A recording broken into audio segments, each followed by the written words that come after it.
Doubt रहता था खुद पर लेकर। तो आपका कितनी देर इंटरव्यू चला करीब? मेरा सर मिनट के आसपास चला। हेलो ज्योति, नमस्ते, कैसे हैं आप? सर मैं बहुत अच्छी हूँ, आप बताइए।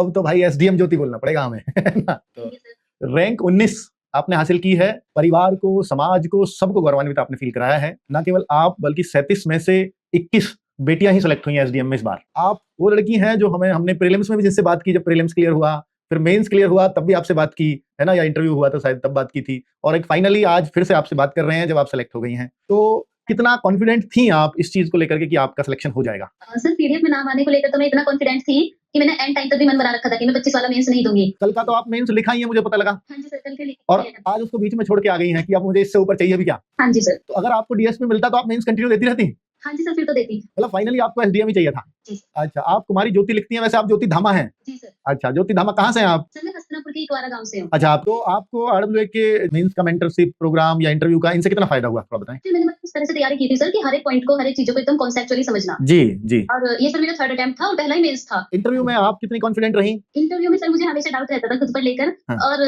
बस मुझे इंटरव्यू की वजह से ऐसा लगता था कि कहीं मेरी पोस्ट एसडीएम से डीएसपी पर ना चली जाए। कितनी कॉन्फिडेंट थी, वाह। तो मेंस के करंट अफेयर्स में आपका रश्मि मैम का भी योगदान आपने बताया पहले ही काफी रहा उनका। हाँ जी सर, मेंस के लिए सर मैंने आंसर राइटिंग के बैच में कॉपी चेक कराई थी और वहाँ से जो इवैल्यूएटर्स थे जो उन्होंने मुझे सजेशन दिया, हाँ। काफी हेल्पफुल रहा। और इंटरव्यू के लिए सर काफी हेल्प मिली वहाँ से। हाँ, इंटरव्यू के लिए आपको कौन से पॉइंट्स पर आप ये मानती हैं कि ये मेरा पॉइंट्स तो यहीं से सुधरा था और इस पे मुझे बड़ी हेल्प मिली जो मेरा कॉन्फिडेंस बना आगे? तो सर मुझे स्माइल करने के लिए कहा गया था, लेकिन क्या था कि मेरे अंदर इंप्रूवमेंट हो नहीं पा रहा था कि फिर से अगले उसमें फिर बोल देते थे कि तुम स्माइल नहीं रखते। हाँ। लेकिन सर एक मेन पॉइंट था, जब मैंने सेकंड मॉक वहाँ पर दिया था तो शायद पैनल में रश्मि मैम थी, मैं उन्हें नहीं जानती पर्सनली। हाँ। तो उन्होंने एक बात की थी कि ज्योति तुम्हारी ना फेस से और तुम्हारी बातों से ना तुम्हारी ईमानदारी झलकती है। हाँ। और ऐसा लगता है कि तुमने बहुत हार्ड वर्क किया है जी। तो सर वो बात ना मुझे मतलब इतनी पॉजिटिव लगी कि मैंने अपने माइंड में रख ली कि जब मैम ने ये बात परख ली तो वहाँ पे इंटरव्यू लेने वाले काफी एक्सपीरियंस्ड होते हैं। हाँ। तो कहीं ना कहीं ये ईमानदारी लगेगी। और सर बिल्कुल मेरे साथ वैसा ही हुआ। मेरा कल्पराज सर का बोर्ड था और उन्होंने मुझे जाते पूछा कौन सा मेंस था। मैंने कहा सर फर्स्ट मेंस है। कि पहली बार इंटरव्यू में आके मैंने कहा हाँ जी सर। कह रहे कि लग रहा है कि बहुत मेहनत कर रखी है तुमने। तो वो मेरा प्लस पॉइंट था। एसडीएम मैम ने भी आपका यहाँ इंटरव्यू लिया था, लवगीत को आरडब्ल्यूए में लिया था उन्होंने।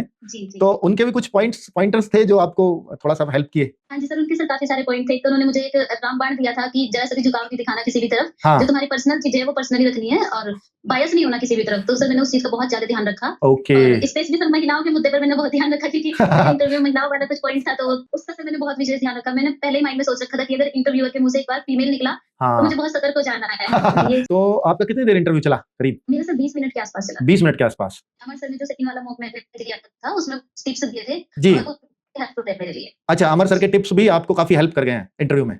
हाँ जी सर। जी। बहुत बढ़िया, ठीक है। थैंक यू, नमस्ते। सर, नमस्ते। Thank you.